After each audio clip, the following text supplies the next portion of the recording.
Find out what it's like to experience the world from above. Fly your own drone today. DroneCloneExperts.com specializes in high-quality, affordable drones. Now introducing their Limitless 2 model, equipped with a 4K camera for stunning Ultra HD clarity, GPS with precision auto return, and up to 25 minutes flight time on a single charge. Visit DroneCloneExperts.com now and enter promo code RADIO to receive 15% off your entire order. That's DroneCloneExperts.com.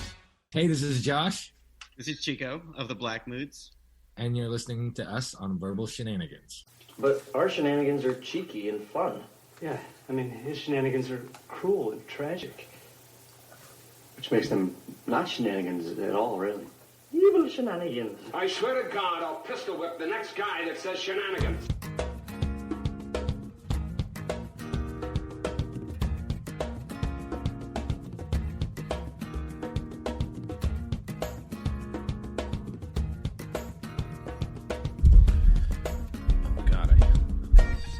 Microphone over. Hello, everybody. How are you? Welcome back. Good morning, good evening, good afternoon. Welcome to Verbal Shenanigans, the podcast that just keeps on giving without you asking. I am Scott. Mike, how are you? I'm doing all right, Scotty. Hoping my fly boys are going to get me another win so they can go to the next round, but they're starting sluggish tonight. That's good. That's good. That's actually good news. But Mike, actually, hello everyone. If you're tuning into the show, this is Verbal Shenanigans. I'm Scott. That's Mike. We are a weekly program. We've been putting out 2 a week for quite a while now. We'll call it our summer hours, Mike. Our summer hour. We've been open up for more business, if you will, than normal. We've been cranking out 2 episodes a week since March, basically, and it's been a hell of a ride. Yeah, it makes you wonder when the new money's going to come in for this second episode. Yeah, it's been a few months. I've been at the post office constantly. I mean, they're limited staff. I'm guessing that's why. Right. I haven't received all my second show checks. Yeah. The royalties that have been promised you that are coming your way for all the reuse of our episodes and the playback and whatnot. But we are a weekly program. We're just coming off a really cool interview, if you're just tuning in now, with Byron Velasco, of the creator of the show Kingdom, and it was pretty well received. So if you have never heard of that show, go check out that episode, which was on Monday, and go check that one out. But what's up? I was just about to say, you were going back to royalties. I couldn't believe this. I was watching a video. I can't for the life of me figure out, like... For the life of me, I cannot remember. Don't do that, because the reason I brought this up was apparently there was an episode of The Office where Michael Scott was... his girlfriend broke up with him, whatever, and he was going to do a vacation. Uh-huh. And, like, one of the cutaways to, like, the camera view, he sung, like, literally a line and a quarter of 2 tickets to Paradise. Right. Eddie money. Yeah. Apparently that cost NBC $60,000. No. Just to sing the lyrics? Without the music in the background, it was just like him. I got 2 tickets to hell. Like he wasn't even like really saying the words, and he missed out some. But apparently, I guess it's enough where they had to put a claim against them, and they had to pay $60,000 since like for all the usage you will go into like syndication and all that. What am I doing wrong? I forget this podcasting crap. I need one major mega hit that will be played, one Baha Men like Who Let the Dogs Out song that could just pay me when like they just use me in pop culture. I get picked up in commercials, just royalties spilling in. Well, I mean, we always end with "Life is funny." Laugh at it. Somebody's had to say "Life is funny" where we can say that's enough. Give us money. That's true.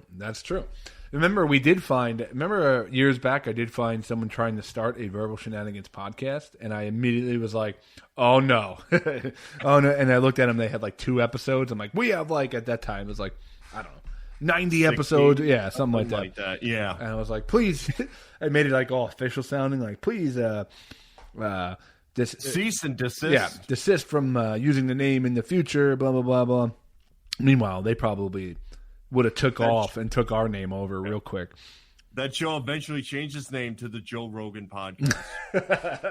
Yeah, that's the Monday Morning Podcast with Bill Burr. Yeah. They're like burning $100 bills, just laughing at the fact that you sent your email from your Gmail account thinking you were all legal and stuff. Yeah. We are very legal, by the way. Very legal. So don't try to take our name, because we will come after you with teams of lawyers. Yeah. Are you sure they're serious? They got to be serious. They use the Yahoo account. I don't want to deal with that.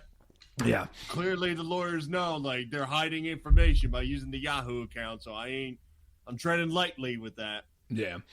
But, yeah, so welcome back to the show. Mike, I don't know if you saw, it's just, it's funny because I think it was last week on the episode I promoted, we were in our little things to promote before we go section, I promoted Soul Joel, his comedy festival he was doing down in Royersford, Pennsylvania, I think it is. And he was doing this really cool festival where there's a big headline. Jim Brewer was down there the other night, Dave Attell. I don't know if you saw, but the other night, Big J. Okerson, very funny comic, a pretty well-known name from Legion of Skanks and whatnot, was performing. And apparently, during the show, there was like a heckler, pretty bad, like a woman. And apparently her father was like a big J. Okerson fan. But like, they were all drunk, typical hecklers, heckling. And apparently, during the show, like Jay Okerson is a very big, he's like a master of crowd work kind of comic. Like he actually put out a crowd work CD and special, like just him crowd working. Like, yeah. And so he had like, had a setup, like they asked him, "Do you want us to get rid of these people?" And he said, no, I'll work them into the act and whatnot. And then eventually he was like giving them the symbol, like get them out of here or whatever. So apparently what happened was, as he was, going through his act, the woman would not just shut up. Like she was just yelling things. And then her brother apparently was just like, typical drunk, like ruin the show for everyone type of people. Somebody who literally thinks I'm funnier than the comedian. People are loving me interrupting him. Yeah. I paid, so I have the right to just yell whatever I want, not the comic that the other couple hundred people are trying to watch. The comedian is loving it, apparently, because he acknowledged me at one point, so let me keep going with this. I've had people say that to me. They're like, oh, where are you, you're at, I see you're at the, whatever. I see you're in Bloomfield this week. They're like, oh, I might come. I'm going to heckle you, though. I'm like, ew. Like, I said, no, please don't come, first off. Second off, like, I hate that some people in their mind think that that's like a rite of like you're allowed to do that. You buy a ticket. Then there are people that go just to do that. Yeah, there are people who literally just tank up and they're like all through the night, like eating dinner, drinking. Oh, when this guy comes up, I'm gonna blah blah blah blah blah. That'll be awesome. High five. Yeah, and if you've been to a comedy show with a bad heckler, it literally ruins it for everyone. It just ruins because it's an art form that needs silence and it needs the audience to listen. It's not like some drunk guy at a concert yelling, play piano man.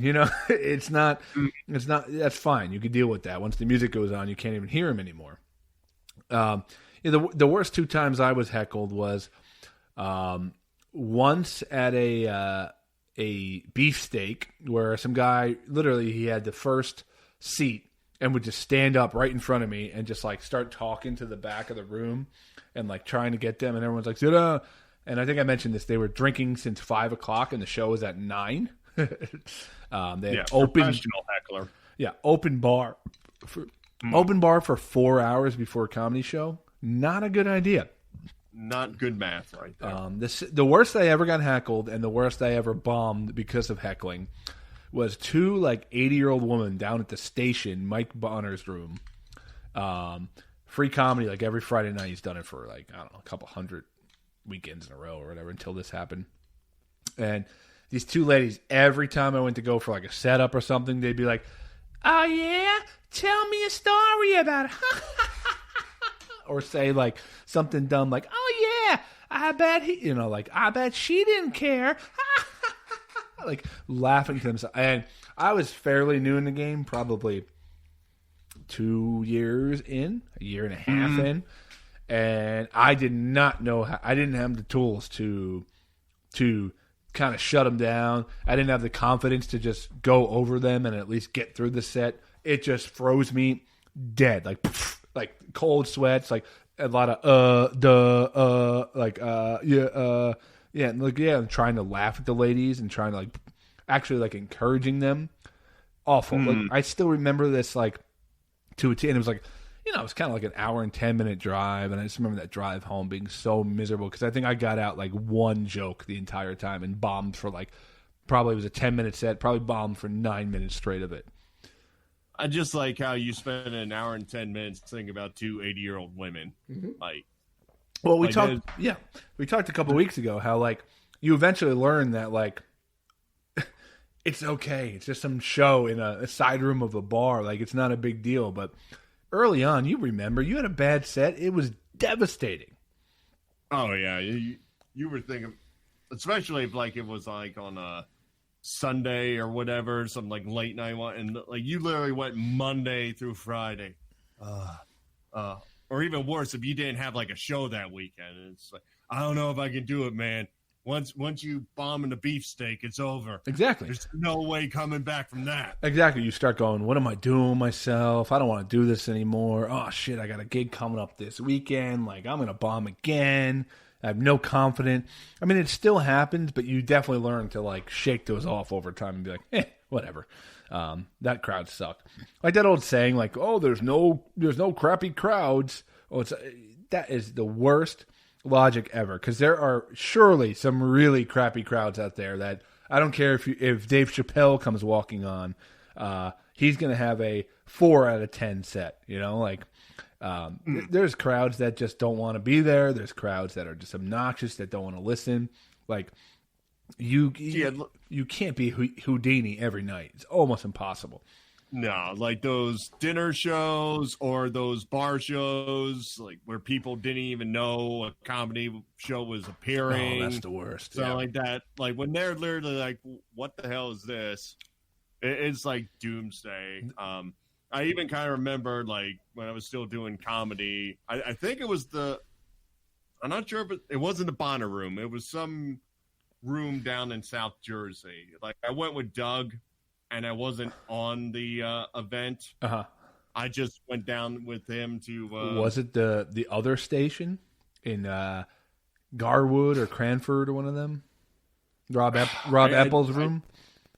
It wasn't Apple's room. Oh, no, God, it was somewhere south. It was like right off of 130. Okay. It's somewhere in the Brunswick area, somewhere like that. It's past. Was it Kurt Zimmerman's room? That one room? I think, Zimmerman's room. Yeah. And so I went there with Doug Max. I was just there to kind of like hang out, do something on like a Saturday. And like one of the comics didn't show up, but also who was there was Tom Mangili. He was there. And like Kurt came up to us and he's like, well, I got a spot for whomever. Mm-hmm. And Mangini, it was like near my birthday weekend. Not Eric Mangini, the Jets' former coach. Both similar size, but I remember it was somewhere near like my birthday weekend, and Tom basically said, "Well, it's almost your birthday, so I'll let you decide, you or me, going up there." And I just had I looked around the room and I was not feeling, and I deferred to him, and right. I think he was shocked I deferred. Mm-hmm.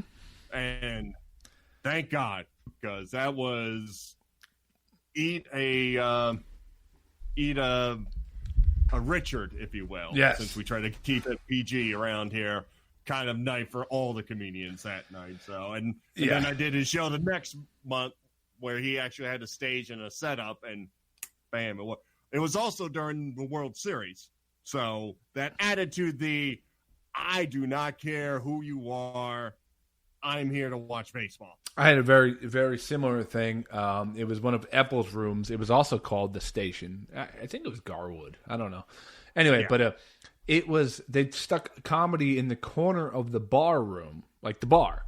So nice square bar. People are trying to get a drink after work, grab some grub.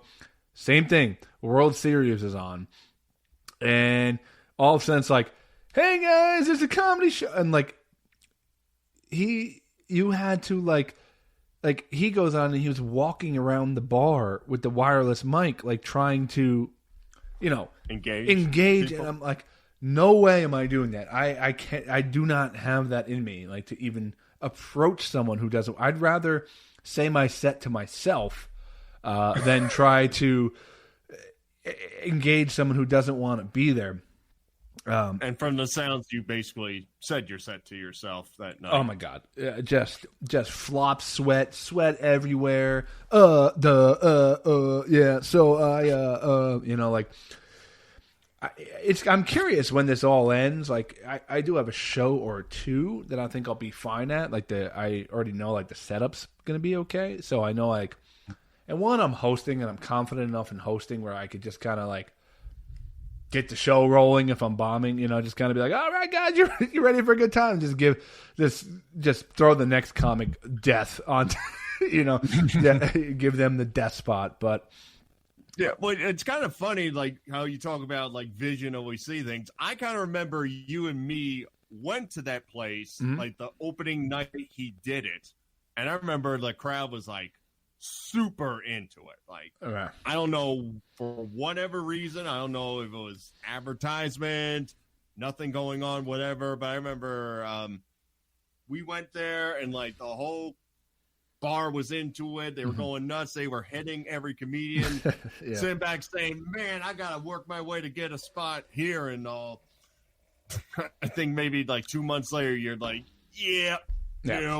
the funniest spot about that room is that they had a side room too, like in the back. That would have been perfect for, hey, I'll take 3 attentive people over 30 unattentive people who don't want to be there. Any day of the week. I will tell my jokes to 3 people and just kind of be like, that sucked, and get off the stage. Then just try to ruin someone's night on telling them some dumb story I have. Kind of like our ghost comedy night over at that Vapor Room. What are you talking about, bro? You headlined that show. I didn't. I was technically going to. I think, if I recall, I was supposed to, but basically only 2 people showed up. Yep. Both were brought by one comedian. Yep. So by rule, that comedian became the headliner. And I remember that was like the one time. Oh my God! I remember us being at my house, like, oh my God, this is going to be terrible. Oh my God. Like, and you had like probably 10 minutes at that time. And you were like, I think I got to do 30 minutes. What am I going to do? I was like, I don't know, man. Like, let's just go do it. And I even remember like, it was just like, we're like, it's going to be canceled. Nobody's here. It's going to be canceled. Nobody's here. And then like, who was it? Who's the hero? Buddy Holly. What's his name? Larry Goldberg. There you go. It's like Larry's coming. He's bringing 2 people. So like I got 10 minutes, and I think that was the one time I can honestly say I was smart enough to say I don't give a crap about this. Where I was so loose, it actually kind of worked. I think it worked. I remember I just grabbed a chair and I sat down in front of the 2 people, and I just chatted with them. I didn't give a crap. I don't. Yep. I think John Sweeney brought like 2 people too, or something like that. But well, now she's dead, or supposedly dead. But anyway, so continuing back to my story. So the woman was yelling or whatever. And apparently he like gave the sign to the club owner, like, all right, she's got to go now. You know, like there's no chance of me. And if Jay Okerson can't get out of it, he, like I said, master crowd work, like master level crowd work, can kind of get everyone laughing. Apparently she was starting to cry and like whole crowd was starting to laugh at her. Just chaos. So she starts to get escorted out of the show. And her brother charges the stage and knocks him clear off the stage, and a brawl ensues. Like he defended her honor or something like that. Now, and this stage, if you look at the pic, there's a video out there, is not low. This is probably, I'm going to say 4 feet off the ground. And Jay Okerson's kind of a big guy, like a big, sturdy, stocky guy. Like he could have literally, you know, this is like jumping into a shallow pool. You know, like he could have literally broke his neck or whatever. Gets tackled off the stage, and another comic Louis J. Gomez, who's kind of like a tough guy, comic, comes out and starts brawling with him. And this is why I don't know, man. Like outdoor comedy is hard already, and now you're like getting people who are possibly in a, you know, there's something about being in a room where you're a little bit more like, okay, I'm here for the show, and like these walls kind of, I don't know what I'm trying to say. Like they kind of, there's a way to behave. I think when people are outside, it's like whatever goes, man. Like, and we're talking about people who are offended so much to knock the performer off the stage. Yeah, and he snuck attack him, didn't he? He got him from behind. From behind, like right in the hip, and like lower hip, and blew his legs out, like, and the stool and everything. And he was sitting on the stool because Jay Okerson always sits on the, like he's a sitting kind of comic and just kind of works the crowd. I mean, that scares me, man. Like, not that like I'm like, oh, that's going to happen to me. Like nothing I say in my act is offensive at all. I think I have like one borderline joke that's like, ooh, you know? Yeah. But this is the state where we're at, man. We're at where people can't take a joke, and now we're cramming comedy into, you know, spaces and maybe audiences that aren't used to it or aren't ready for it. I don't know. I don't know if real comedy is ever coming back anytime soon. Like at least a year and a half away. I feel it might kind of die down. I almost feel like we're going to go back to like a Lenny Bruce thing where we're going to get some kind of pioneer who's going to be like, you know what? I'm going up there. You're going to hate me. You're going to try to cancel me. I'm going to keep coming back. Yeah. And we're going to rebuild off that. His name is Dave Chappelle. There's one. You see what he's doing? You see he's doing like, he basically has like a park with a gazebo where he filmed that one 839 was it called? Or? Yeah, it was brilliant. Either way, but he's just like doing shows there. Like he's just doing Dave Chappelle sets and having a couple comics open for him. You know who can do that? Dave Chappelle can do that. Pretty much, yeah. Scott Brennan cannot do that. No. We can't set you up at like Rutgers and see what happens. There's a certain control and a respect that guy just has the minute he steps on stage. Look at his special. It wasn't really even comedy. It was more of like a prose speech, if you will, just kind of going through what was going on in his head. I mean, he filmed it a week after the George Floyd incident happened. Mm-hmm. But yet, I mean, that scares me, man. I don't know. I don't see regular comedy coming back at least this calendar year. Well, yeah, I mean, this calendar year is just apt to begin with. I'm not worried about that. I do feel another revolution will come because this is basically like the 50s or 60s where it's like, oh, you can't joke about that, and it gets to the point where they want to basically police it, for lack of better. And no, granted, it's not policing with actual law, but it's like all I mean, to assume it, liberals who are like, well, you can't make fun of this, you can't make fun of that, you can't make a joke about that, where they want to kill it, but in the end, it's like, I can totally see somebody goes, listen, I'm going to go out there, I'm going to do it, hate me, scream, get me off this stage, but it's going to keep coming, and there's going to eventually be a revolution. Now, there's going to need some really talented people to do that, because some people think, like, I mean, some of the comedy friends we have, it's like, oh, if I want to make fun of this or that, I'm going to do it. And they're like, yeah, but you're not talented enough to get past that. Well, also, there's two things you said there that I agree with. I think the audience is the problem right now, where you have to be a real dirtbag to think that you have the right to go attack a performer on stage. Would that happen if that was a guy playing music you didn't like? Would you go DDT him on the stage? And it is, you know what your right is? Your right is to pick up your chair and go home. That's what your right is. Yeah. Your right is to not laugh and say, this guy sucks, and don't laugh at any of his jokes, and go home to your house and go pour yourself a beer and talk about how bad that guy was. Exactly. It's really scary when people think that it's okay to jump a comedian off the stage. I have no sympathy for this guy. I mean, people said he might have got maced, he might have got punched in the face. Good. You deserved everything that happened to you. Any other situation where somebody just cold cocks you from behind and puts you in danger, nobody's sitting back going, oh, but. And the other thing is just, it's going to take, the other thing I wanted to talk about, you said there, you got comedians who, listen, I still have a hard time calling myself a comedian. What I always say is I do stand-up comedy, if you've noticed.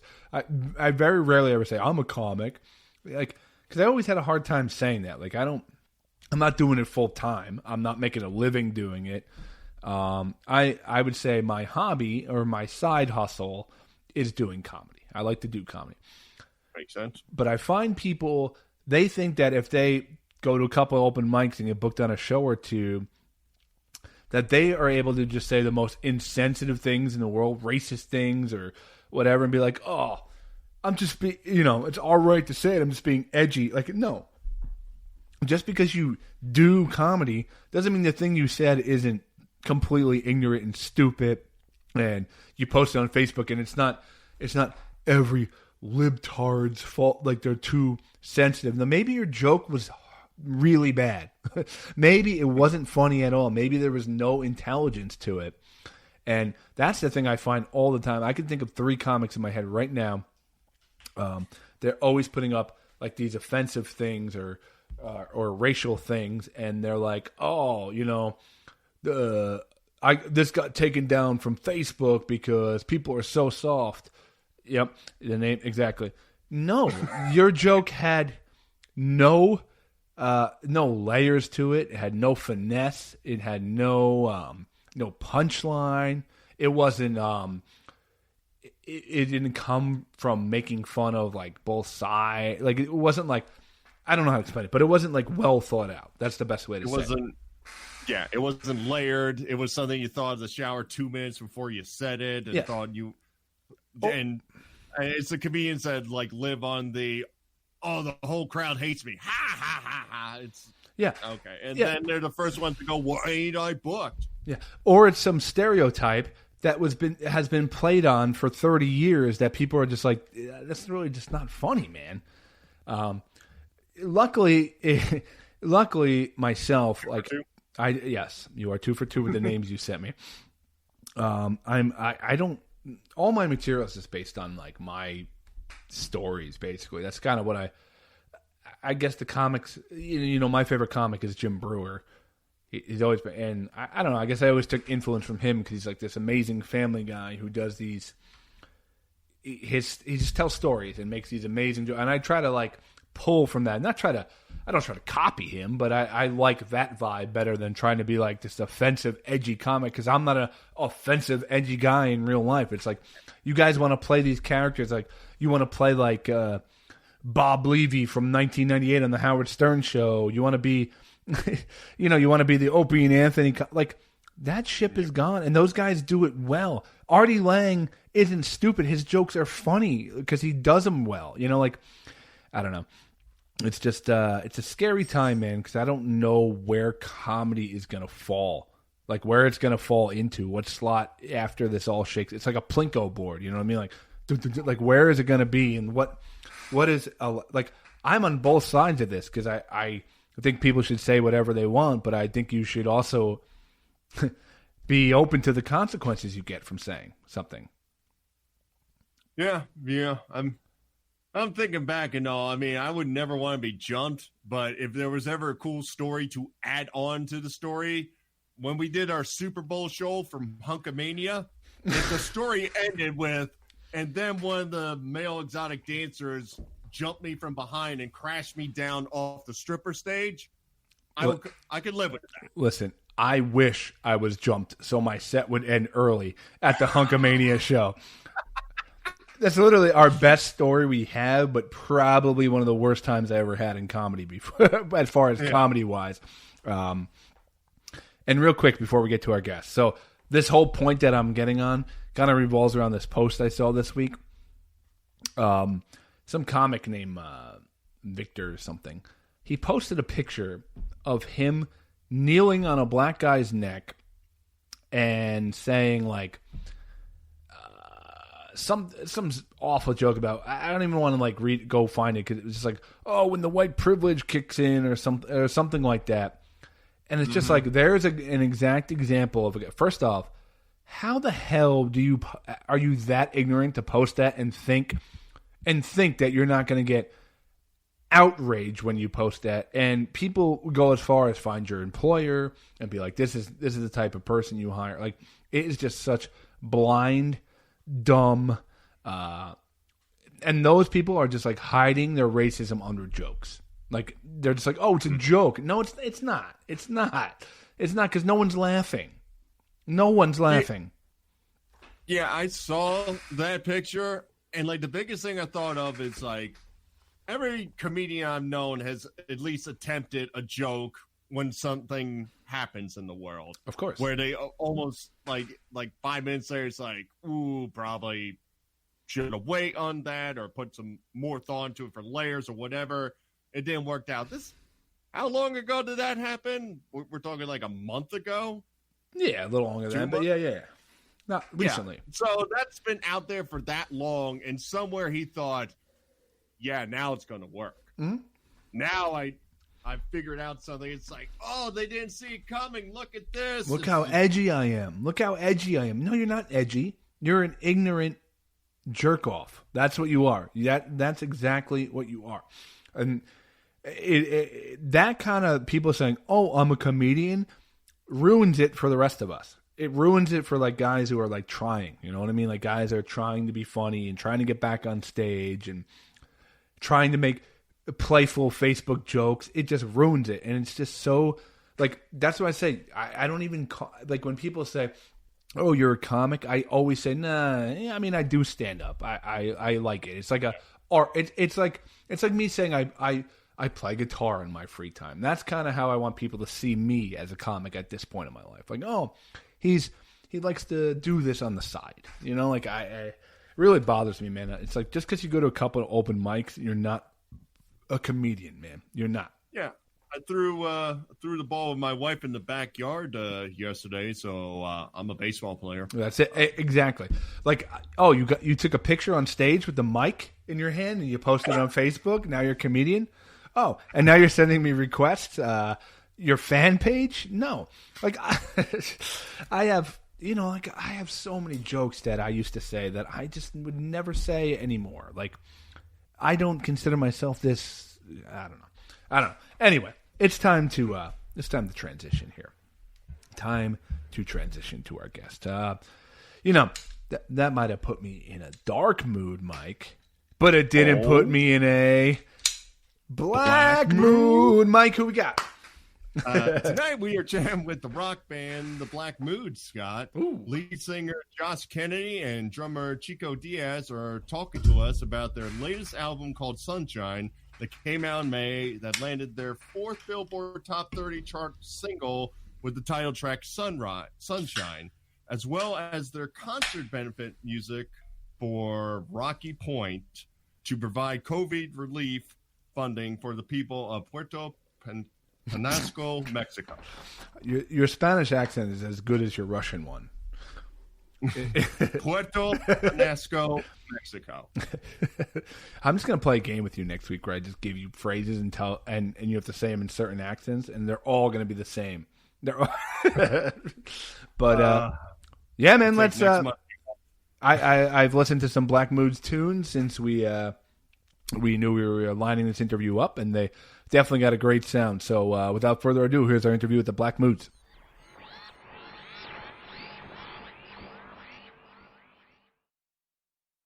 Going on? Hi, everybody.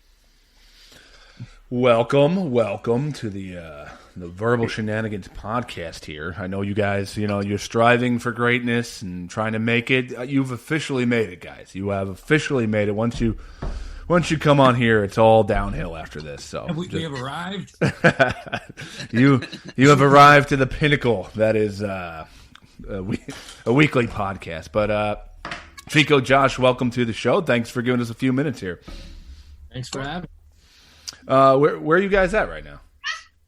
I am in Fayetteville, Arkansas right now. Arkansas. Okay. And how about you, Chico? I am in Monette, Missouri. So we're what, like an hour and a half apart, something like that? Yeah. Okay. Yeah. And we got to ask every guest that we've had on the last couple months, how is it by you guys? Like, Mike's in Georgia, I'm in New Jersey, so we kind of got a little bit of the whole United States here going on. Yeah. How is it by you guys as far as like pandemic-wise, closure-wise? How are you guys doing? We're good. We've been working on our new record, so okay. I just came down here. Had to take my son to the dentist and stuff. So Chico and I and Jordan have been holed up since this thing started. Oh, you're like, guys, I want to rock tonight, but the kid's got problems with the incisors. Is that what happened? Rock and roll problems right here. Yeah, actually, today's our. I was going to open for. What? I was going to say. I was just going to say. Yeah, go ahead. I love these things. Yeah.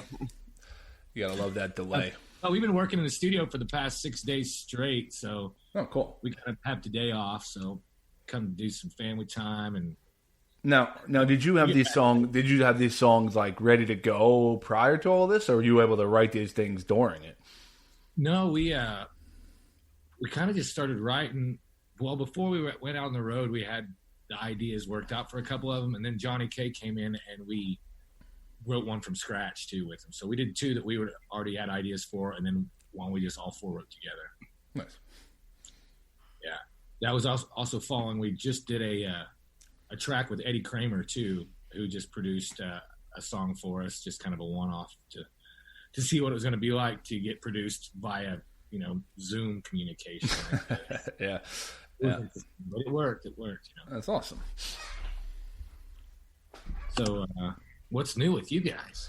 Oh, nothing. Just doing this a couple times a week and whatnot. But it's kept us occupied, that's for sure. So we basically increased the amount of episodes we've been putting out, and got to talk to some really awesome people. So it's been overall, it's been good for us.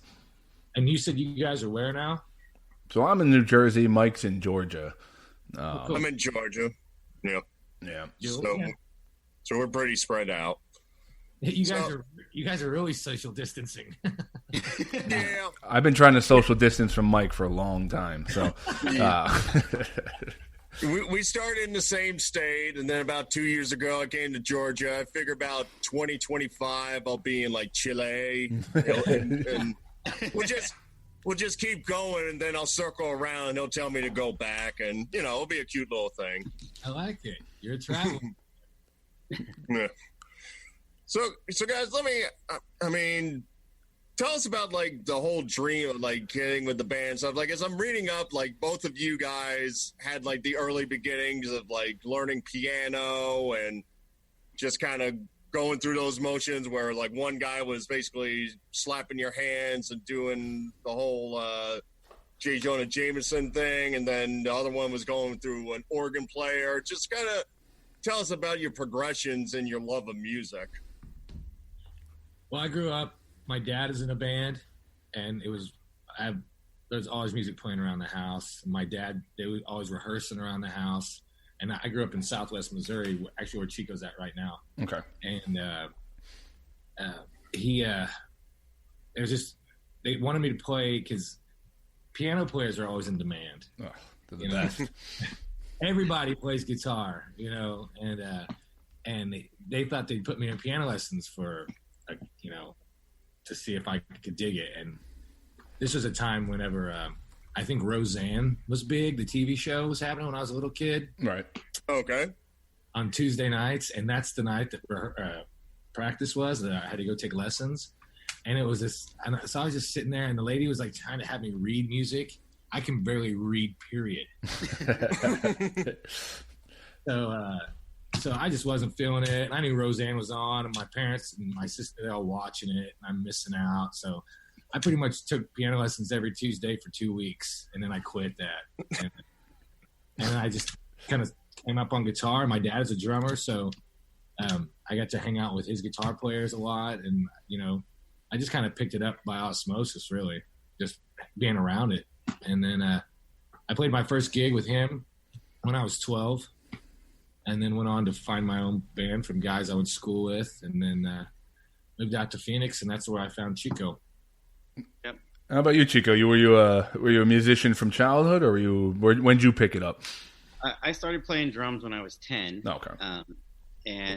But I wasn't good, and it took me a long time because I was self-taught, and you just learn bad habits and stuff. So time goes on, and I'm playing through high school, and we actually get to one of the bands I was in got to a recording studio, and I couldn't play to a click.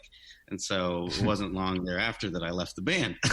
And so I ended up taking drum lessons, and I learned Latin and jazz and funk and all these different things, how to read drum music. And then did that for years, and then actually started teaching myself, which is even more helpful when you're trying to teach it to someone else. And then, but I didn't really play rock music. I was learning all these different things, and that's when I met Josh. And so, yeah, he definitely wasn't playing rock music when we met. Yeah, started way too small. I don't know what the hell you call it was that he was playing, but it was. It was not rock. It wasn't even music. Hey, I'm standing right here. Come on.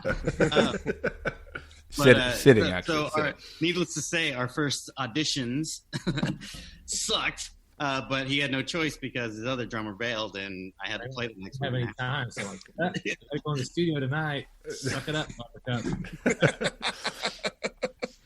Now, yeah, go ahead. So that we learned by the School of Hard Knocks on how to be a fusing rock and roll band, because it sucked for the first 2 months. Yeah. But then, we got it. Yeah, I know it's very rarely anybody's great. Any bands are like, find their niche right away. But luckily, I guess they stuck with you, because the music I've listened to sounds great. And let me ask you guys: I'm kind of fascinated. We have a lot of artists on the show, a lot of musicians, a lot of rappers, actors, whatnot, and I'm always fascinated by each individual's writing process, and then also as a band. Are you guys like to get in the garage and jam on something and take parts, or Josh, do you write songs and bring it to the band, or are you guys a conglomerate of things? What's your process as far as music making? Yeah, we do all of it like that. A lot of it, because we're together so much, will just come from jamming, right? Or somebody he'll have a beat idea, or I'll have a riff, or just a melody line, or Jordan comes up with a lot of cool bass lines and stuff like that. So, and that way it keeps the creativity going, and you don't get burnt out of writing just one certain way. You never know how the song is going to be born. Yeah. And in that situation too, Johnny K came in, and he had a little guitar riff that he had on his iPhone, and he played for us, and we liked it. So we just built off of that. Yeah, so like during all this, basically live performing has been pretty much dead for the most part, as far as, maybe get some outdoor gigs here and there. How are you guys, holding up during this, as far as, is it just, okay, we might as well use this time to write music and record music, or are you trying to figure out ways to play live? What we're doing. Yeah, go ahead, Chico. I was going to say kind of both, because we're in here in the studio and we've been here since June 10th, rebuilt the studio. Yeah. And, making our own demos, making all this ideas and working. And Johnny K came in. But at the same time, we also want to do, I think we're doing something on, August 15th for here in Springfield, right, Missouri at Q102. We're going to do a social distancing secret party. There's only X amount of people are going to be allowed. And it's in a parking lot, and we're going to be separated. They find out a couple days before where it's going to be at or something like that. Oh, cool. Yeah. Yeah, and we're setting it up, and it's out in the open. And, we're very cognizant of what's going on and want to be safe. But at the same time, we want to make sure that we're still doing what we need to do, and people can come and see that because it's needed. It's really needed right now. Every day that there's people going. Well, what's really impressive about this whole thing that's gone on with the pandemic and people having to be inside and social distancing and with the shows being kept back is how, to me, it's nice to see how important that the arts has came through. People how much you need it. People want it, Yeah, one of the things I've been saying the last couple of weeks is I think there's going to be just a explosion of good music very soon, like from all these artists, like all these things, and probably a lot of different sounds that bands may not be used to because a lot of guys are probably writing different things, taking this time to experiment and whatnot. And Chico, you touched on it, like how bad people need art, like. The other day I organized an outdoor comedy show, and it was like, we got like 150 people there, and everybody was like afterwards like, oh my God, thank you. Like we needed to get out and laugh and do something because everybody's going stir crazy, man. Yeah. Going crazy, going nuts. It's needed. Absolutely. Now, when did you guys feel like you're kind of like as a band, you felt that chemistry? Like the one thing I found interesting was your first album was in 2012, but for what I read up, Chico, you were you had a mortgage job and you didn't quit that until 2013. So were you still hedging your bets? Is that what you're telling us about the band? It came to the point. I mean, to answer your first question, the first time I met Josh, I still remember it to this day. Because it was a mutual friend that introduced us. He's like, go meet him, give you his CD at the time and learn his stuff and go audition, whatever. And I could tell from right when he came out of Marion's house, his girlfriend at the time, came out and he was like, hey, how you doing?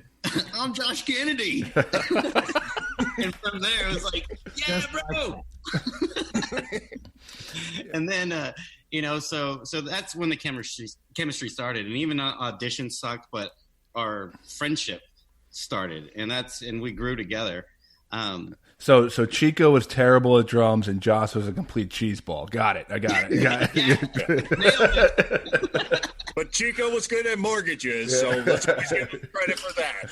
Yeah, and so years and years later, after doing both and having a child at the time, which was extremely difficult, moving to LA to drive back on the weekends to play the Saturday, rehearse and play the Saturday gig, and then drive back and be at work Monday morning, it sucked. I mean, it was terrible.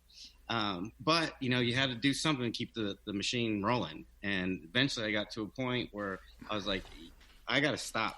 I got to pick one or the other, because Josh was like, we can't just do this. We're not weekend warriors. We made that record in 2012, and the Phoenix scene was good and fine. And but you can always sell the same record to the same people once.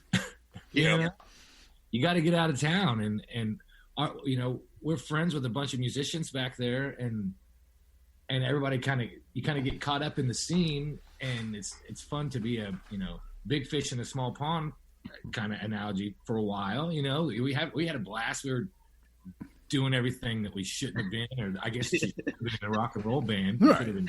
Having way too much fun. It wasn't so much a business.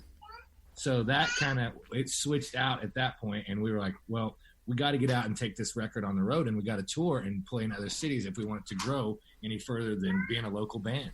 Yeah. Yeah. So let me ask you. So obviously music now is, predominantly streamed and shared and whatnot, which is fantastic for bands that are up and coming and trying to get their music heard to people and found different ways. But we know ultimately now it's kind of forced bands that, playing music is like the real, live is the real way to make money anymore. And now we're seeing a pause in that. Do you find that like digital music and streaming service and whatnot is helping you guys as far as developing fans and getting your music out there? Or do you find that it kind of is also sucks because album sales are kind of almost a thing of the past in a way?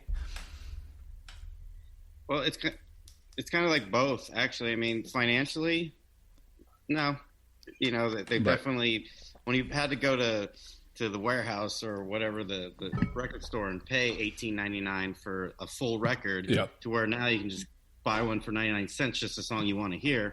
Of course, you're losing money. So that sucks. But at the same time, there's more avenues for people to discover who you are. And, and then you start to make those revenues up somewhere else, and then touring stops. But, we've been coming up with new merch and trying to be creative on that end. And it's actually been working out okay. I gotta stop. Speaking of merch, do you guys both have custom water bottles right now with your names on them? Yeah, doing that. Wow. All right. Yeah. So, a friend of ours that does this kind of stuff, she made these, and they're fantastic, man. They'll keep ice for days.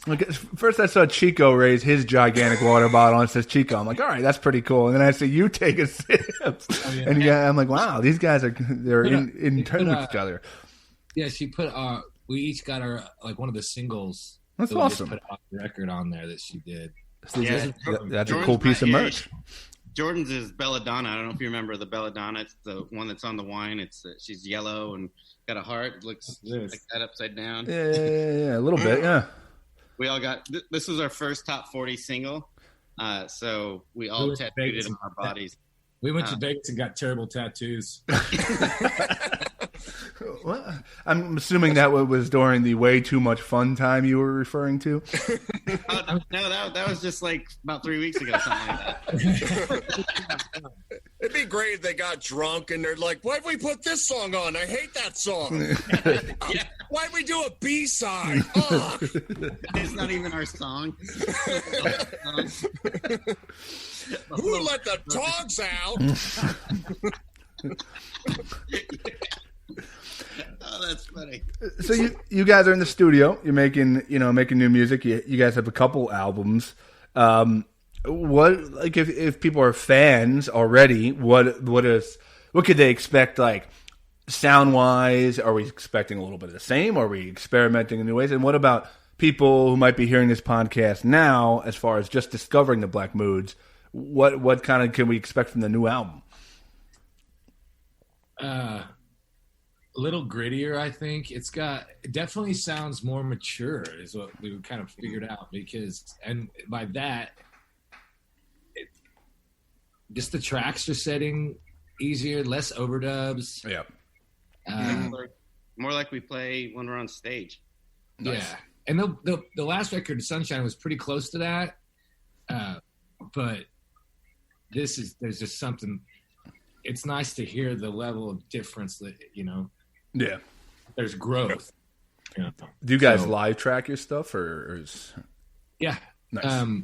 We'll get a couple drum takes, bass takes. We try to play at the same time if we can, but again, we do it all differently. Sometimes we'll go in and we'll take our demos and Johnny will cut the demos up and we'll rearrange them. And then we go through and track to that, Okay. It's a very, yeah. There's no rule. It's recording. Other times we're all in the same room, It's just different time, actually. With us, because we're staying in our label. The president of our label has a good-sized house there in the Ozarks. Yeah, that's right. He allowed us to put up, make it our studio for a few months while it's 120 in Phoenix. We don't want to sit there, cook. And our studio back there doesn't have windows, So you're in the dark, it's Vegas. You never know what time it is. You never, Yeah. you're just in there, and then you come out looking like Howard Hughes by the end of the day. Now, is that the studio that you built like bedroom lofts in that I read up on? That's the one in Phoenix. Yeah.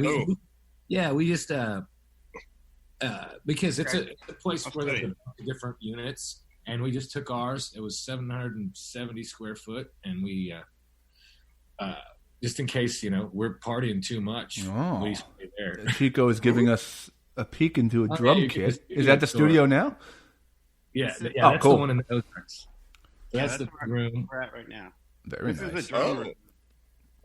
And we have this is just got high ceilings. He's cutting the ceiling off, but yeah, see, that's kind of the key. Very cool. Huh. Yeah, the room's great.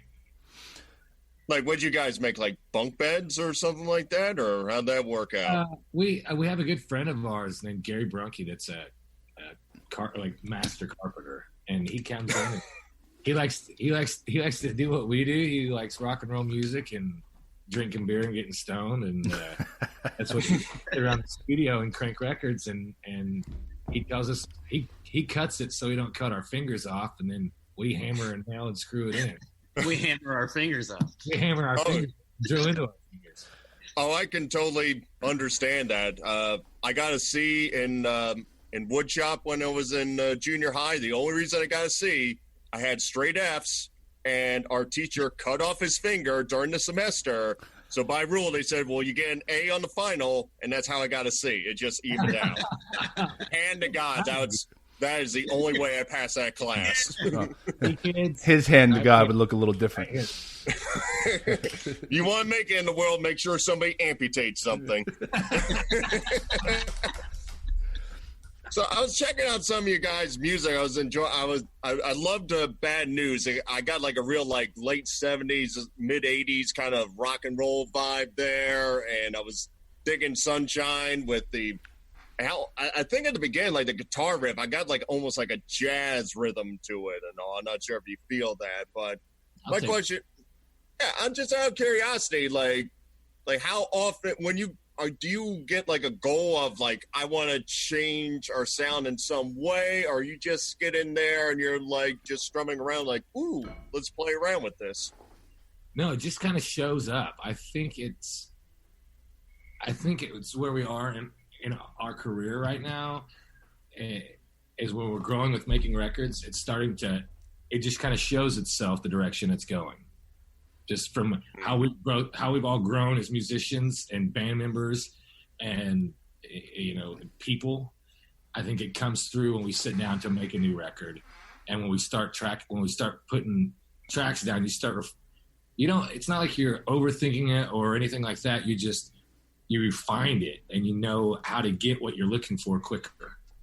And also, closer to it. Yeah, and also with us, again, always being together, not only having the chemistry musically, but as best friends, is that comes through the music. So it's very easy to take any single one note, and it could turn into a whole song. Right. And we've done that before. And just one simple beat, boom. It's because we're all very creative and we trust each other. So it becomes, oh, that's cool. That's cool. And if it works, there's no bad ideas, is pretty much what I'm saying. Yeah. And they come together as they come together. And we're so lucky to be that way, to be able to write that way. It might not work right off the bat, but they're always there, and you go back to it.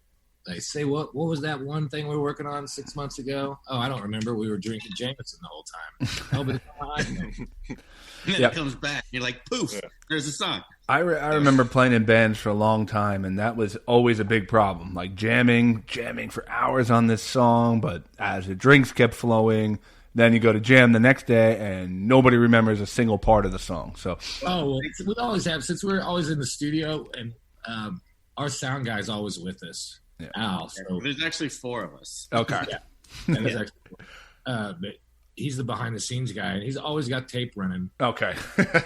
He's usually, he smokes a lot of weed. But he's usually pretty sober when it comes to the boozings, and so there are some definitely funny outtakes by the end of the night. But the music overall, it's usually pretty good. And then sometimes you go in and listen back to the tracks you cut the night before, and you're like, geez. Yeah. Wait. And other times you're like, oh my God, that's the best thing. I have no recollection of that whatsoever. That's amazing. Yeah.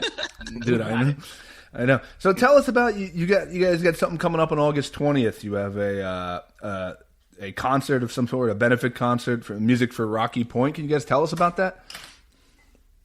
Yeah, so we've been playing in Mexico for almost a decade now, and my grandparents used to live there, so I have definitely a part of a home there. And to be able to actually play music there was something that's great for all of us. For one, it's beautiful, and the people, we've just made so many friends there with all the bars and different things that that's where we started at, really. And so when we were doing that, we can.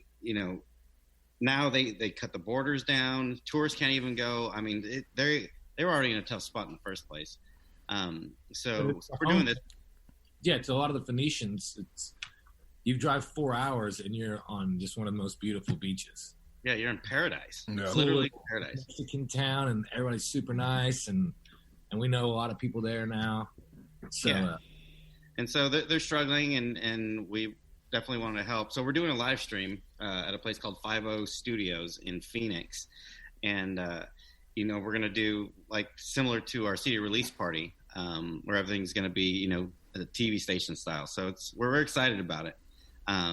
And so we're doing that on April 20th, and all proceeds August 20th, right? August 20th, sorry. So all proceeds will go to, it's called musicforrockypoint.com. And that's what we're trying to help. Just people that helped us out in the very beginning, because that's kind of where we started, to be honest. Sounds great. Yeah. That's awesome. Hey, since Jordan couldn't make this podcast, what's the most embarrassing story you would want to hear? Yeah, I mean, if you want to just throw them all out here, I mean, we'll do whatever it takes to embarrass them. Like, well, he was in a boy band before he joined us. No. Oh, really? I don't know where that started, actually. Somebody had put that in an article somewhere. Was just messing with him. What? It was called 97 Degrees. Yeah. Lukewarm. Yeah. Lukewarm. That was his name. So as fans, hear this and whatnot, what can they expect from the Black Moods coming up, and where's the best place for people to go find you, interact with you, listen to your music, and all things Black Moods? Well, everything comes from our website, so theblackmoods.com. Biggest thing that can help the band and spreading the word is to follow us on Spotify. Follow us on Apple Music, all the majors, Google, Amazon, those numbers matter. But everything. We just had a new website made just about a month ago, so it's looking really good. And it's got all the website. No, that's good. You got water bottles. You got a website. It's all coming together, man. We have our own wine, which is pretty cool. Yeah, it's getting ready to come back out again. Yeah. Yeah, it's out of Phoenix, and you can't ship it until October because it's just too hot and it spoils it. But it's back coming around in the fall. Yeah, so we've got a Belladonna wine and Sunshine, the new wine, coming out to go along with the single. Try to do something like that. That's cool. Now, do you guys have a vineyard, or you just contract through somebody, or how's that work? Contract through somebody. It's called Suvino. Okay. Out of Scottsdale, Old Town Scottsdale, Arizona. We were working. We were with one. Well, we started out with the idea was with another. They just kind of brought it up to us because they were doing band Adelita's Way, did their own. Who else was it? Papa Roach or some of these guys. They had quite a few, yeah. Yeah, they approached us for it, and we thought it was a good idea, and it didn't really work out with that company. So we still liked the idea, so we went and hunted down, a better wine and found it.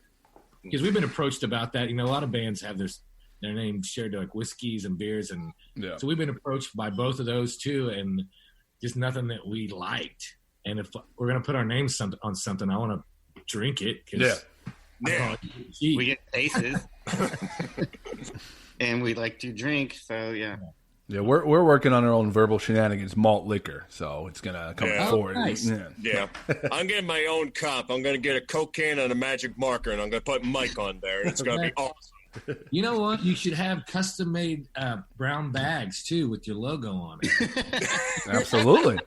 That's nice. Get the 40 market. Own the 40 market, baby. Chico, Josh, I want to thank you guys for your time. We wish the best for the band, and hopefully sooner than later you'll be out back on the road with your supporting your new album and whatnot. And keep up the good work. The new single's great, and I think you guys have a great sound, and I think it's definitely a sound that I think a lot of people that dig. So thanks for your time on the show today. Thank you guys so much. Hope to see you soon. Thanks for taking some time.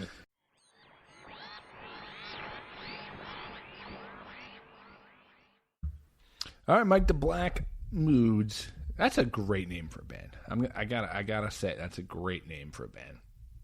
Yeah, I think that still works in today's age. I'm surprised like nobody else picked it up. That sounds like a 70s kind of band name, you know? Yeah, I wonder if they compete with the Black Keys and the Black Crows. Mike, the Black Crows. Mike, when you're in a black mood, how do you get out of it? What gets you out of a black mood? Usually scratching a dog. Folks, he's answering honestly. I could vouch for that. Like, you know, like he could be in a piss poor mood coming over my house to do a podcast that we scheduled 4 minutes before.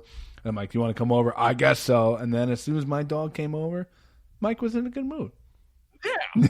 Yeah. I gotta say, like one day you put up a video of like Obi getting excited with one of your friends there, and I'm like, that was me. That was my emotion. How dare you, Obi? Yeah, I don't know. You're two-timer.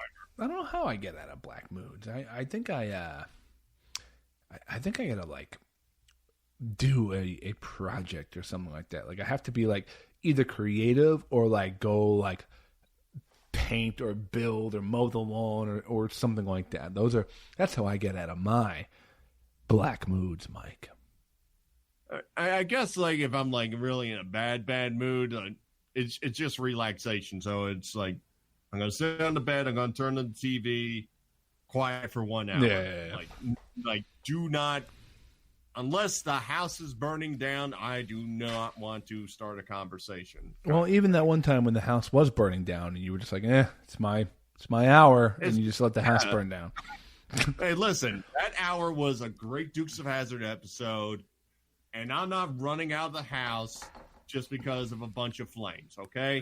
I'll wait till the credits start rolling, and then I will jump off of the patio and just go yee-haw as I fall 20 feet to my death. Listen, babe, I know the house is burning down, but the football team's game is on right now. I can't leave. Hey, not the football teams. Football team. the one and only. We have been over this. I like teams that don't have an S at the end of it, okay? Yeah. Anyway, what do you got before we get the hell out of here?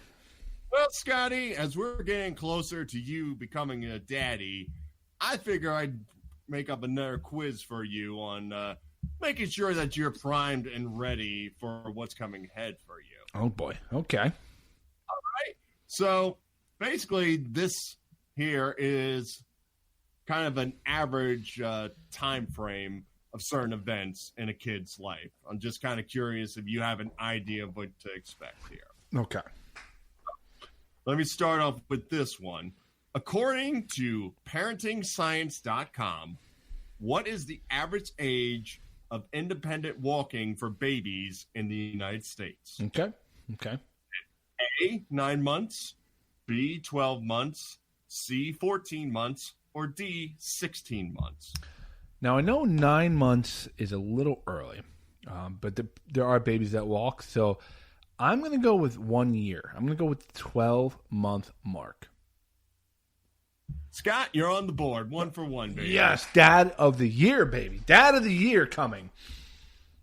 I mean, I'm not sure you want to be called Dad of 2020. let's be honest here.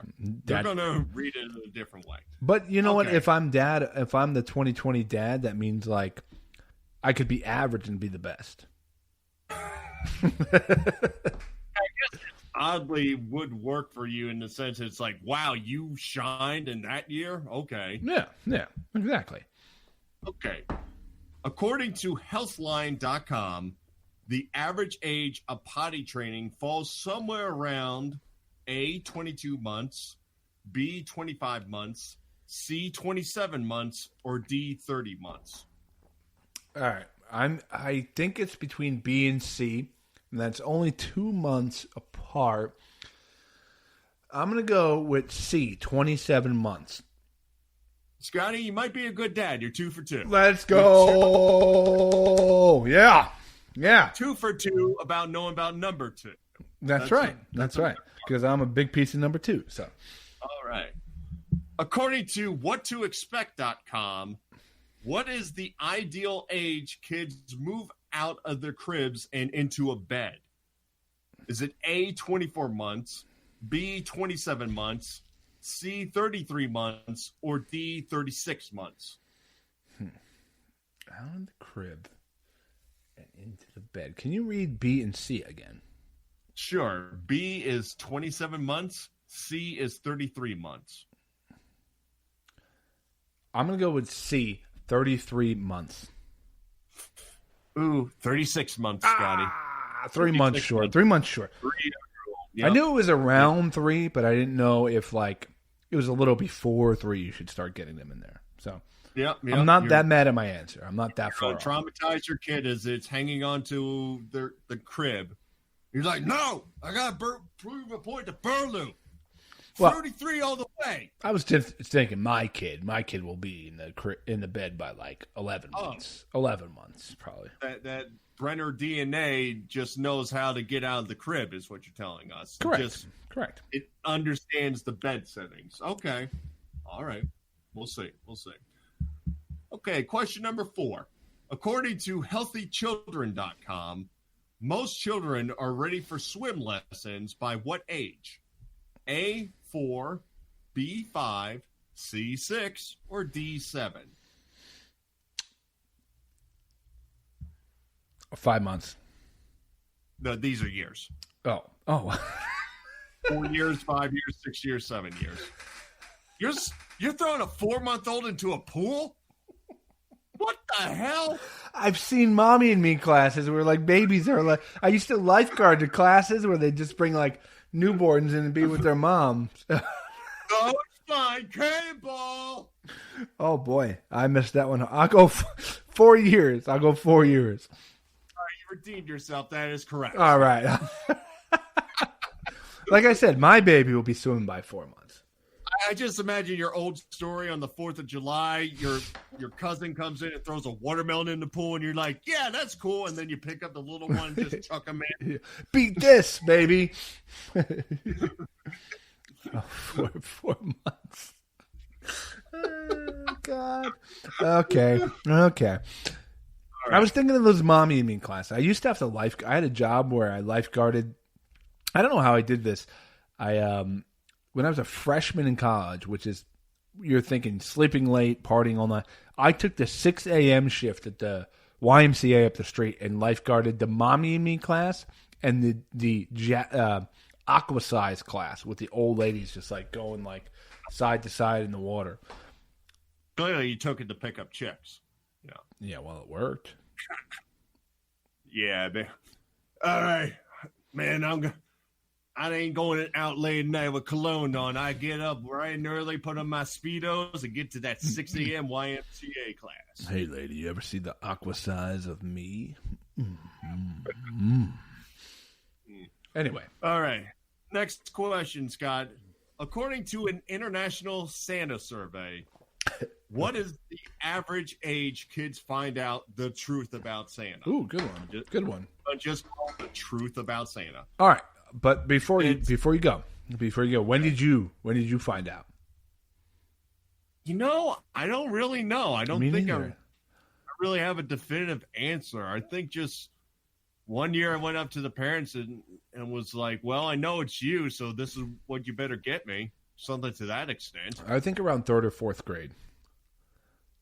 Yeah, I mean, I don't have any heartfelt story about some bully telling me the truth, and I'm like, no, I know what's real. Yeah, I think it was around 3rd or 4th grade, and I remember kind of like it, which is weird because like my niece now is right in that 3rd and 4th grade range, and it's like almost depressing to think that she's kind of like she's gonna be done with that like this year probably or next year, you know. It's weird. And then that you pray she doesn't like go up to her little brother and be like, "Oh, by the way." Yeah, I remember the years I had my little sister, and like knowing and just like having to like play into the act. You know, it's weird. Isn't that a weird thing? Like we just, I don't know. It's like we expose all fake things in society and say no, you gotta tell the truth. But yet, like. Kid finds out about Santa or you ruin Santa for them. That's like the biggest no ever, you know, like no, it's funny. I think it's like, I don't know. Santa's such a wacky story, you know, that we just hold on to. Like it's going back to like when we found out, I don't know an age, but I do somewhat remember like whenever I was close to figuring out or whatever, like you had just gotten your driver's license. But like I remember like having a weird feeling being in the line for Santa, something like that. It's something where I might have known, but it's still not officially known, something like that, where like the parents took it and I'm still like, well, why am I doing this? He had no pants on. That was another weird feeling, but yeah. He wasn't wearing red. He was just wearing oil all over his body. He was just your dad's friend, Santa from the bar. You know, and they videotaped it too. All right, but I'm doing pretty good. What am I? 4 for 5, something like that. You're 3 for 4 right now, but we never answered the question though. According to the International Santa Survey, what is the average age kids find out the truth of Santa? Is it 7 years old, 8 years old, 9 years old, or 10 years old? I'm going with 8, Mike. I'm going with 8 years old. Scotty, you're on fire. Correct again. Yes. Correct again. This is how you know I'm going to be a great dad because my kid's going to find out about Santa at 8 months. Right after their swimming lesson. You're out of the pool. You've been struggling for 4 months, so this is how I'm going to punish you. Guess what? You can't do the breaststroke and Santa's fake. I can't talk or do anything yet. I haven't even took a first step yet. What the hell? No. You swim, and then you got the power to walk, okay? Yeah, pretty much, yeah. Everybody knows that. Correct. All right. God, I'm killing this quiz. According to moms.com. That's probably a great website. Range, yeah, you notice how every one of these is from a different website? Yes. Like, not one of them could give me all this information. No. But according to moms.com, what age range do most parents have the birds and the bees talk? Ooh, okay. Is it A, between 8 and 9 years old, B, 9 to 10 years old, C, 10 to 11, D, 11 to 12? I'm going to go with D, 11 to 12. Scott, your child's going to be way off because the answer is 8 to 9. You sickos. You're sick out there. You're sick. First off, I never got the birds and bees talk, just to let you know. I get the birds and bees talk from the neighborhood kids. That's how I learned everything. Never had the moment like, come here, son. Let's talk about that. My dad was at work and he'd come home. The last thing he wanted to do was be like, hey, come here, boy. You know, like you'll figure it out. It's like, Scott, I just rebuilt a transmission. This is what a woman's vagina is like, okay? Exactly. No, I never had it. Did you ever have it? I don't know if I had an official one. I know my dad's had like talks, but like not the official come into the room, let's chat about it. I mean, Dad, Santa's in that room. Yes, we need to talk. You had it. You guys had it last year at Thanksgiving.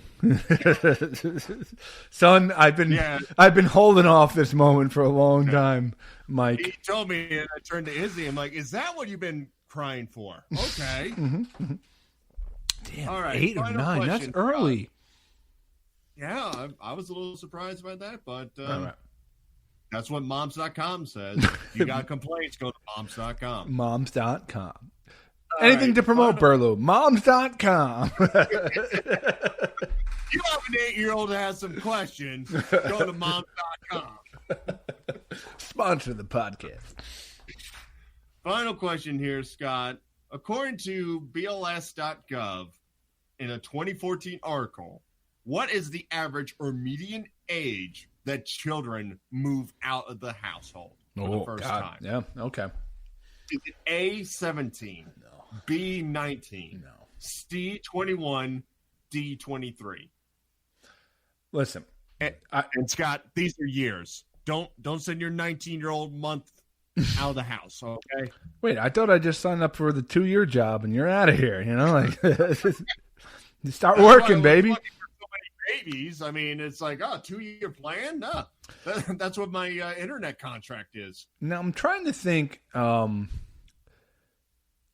in more modern times, like kids are at home for a long time now.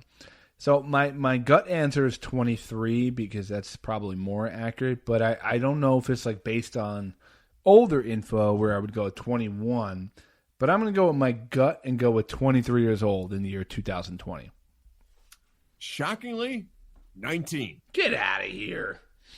I was surprised too. Well, yeah, maybe in Georgia. Get out of here, boy.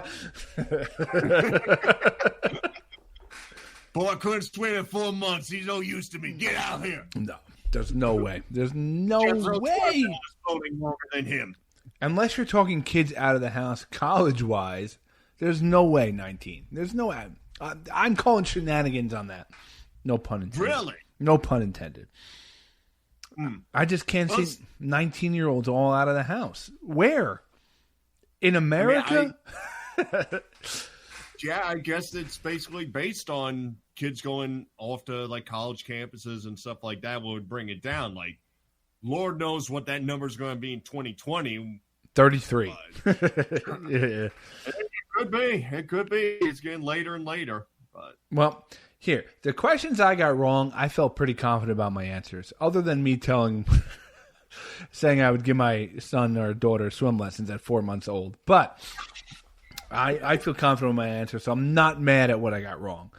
I fail at these quizzes pretty often. I'm okay with my answers on this one.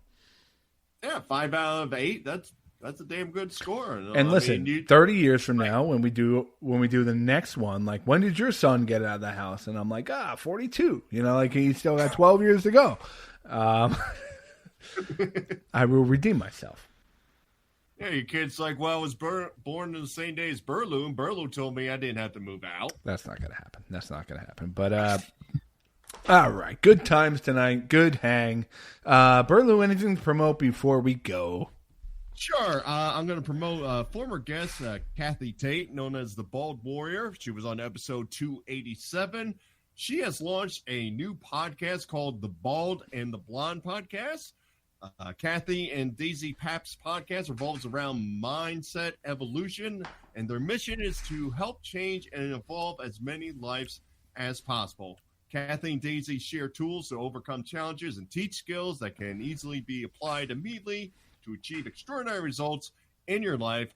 Check out the Bald and Blonde podcast on your preferred podcast platform. Awesome.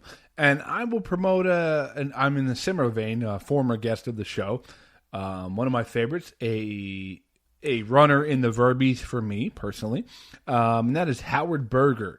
Howard Berger, makeup artist for The Walking Dead and 900 other things, the Chronicles of Narnia and all that.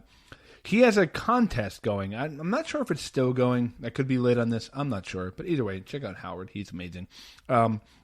He's doing the Mackenzie Westmore Makeup Challenge. The challenge is to create an inhabitant from Narnia. He posted a reference for you along with a photo of the prize. Make sure you send your submissions into Mackenzie no later than Thursday night. And he says, best of luck. So I believe he's doing some kind of thing where he's going to help someone out, almost like an intern, who's really into like makeup and special effects. And he talked about that on the cast, how he loves people who are trying to get work that have like a background or are able to show him something or are able to do something. And you basically get a big makeup package, like synthetic makeup and all these really high-end tools. That's what the winner gets. So Howard Berger, one of my favorite guests on the show to date, go check him out. And he's at Hoops511 on Instagram. Yeah, just don't share that with my wife because I believe Disney now owns Avatar, and I could just see me needing to like run a marathon in like all blue makeup. Well, he did Narnia. Oh, okay. But you can still do the blue makeup marathon. I actually will mention this to your wife just so you have to do that. I'm just gonna start sending her things that Disney doesn't own and be like, "Oh, you hear Disney owns the Fraggles? Yeah, Mike's got to do the Fraggle marathon. He's got to dress like Gimli." Doozer. Yeah, you hear? Yeah, they own Avatar. He should definitely be painting himself blue this weekend on your run. He should definitely be doing that. Police, there's some man all covered in blue running down the trails. I don't think that's right what he's doing. I don't think the makeup's that good because he can't breathe right now. Guys, it was another good hang. Glad to put the episode out. And I want to thank the Black Moods for coming on. Go check out their album. It's a really good album, man. They got a really cool sound. Other than that, guys, what you can do for us is subscribe to the podcast and leave us a review. We have a lot of nice reviews on the podcast. I got to say, we got like almost 70 reviews on the podcast. We'd like to get that to 100. We got some really great feedback on the Byron Belasco episode from Monday, the creator of Kingdom. Great episode. And check us out on all the podcast platforms, iTunes, Stitcher, all those ones. And we're on a bunch of other internet radio programs that we don't have to get into right now. And check out the BS Podcast Network. They've supported us for a long time. So other than that, guys, life is funny. Laugh at it. Keep the wind at your back. Summer's the perfect time to put your 4-year-old into the ocean.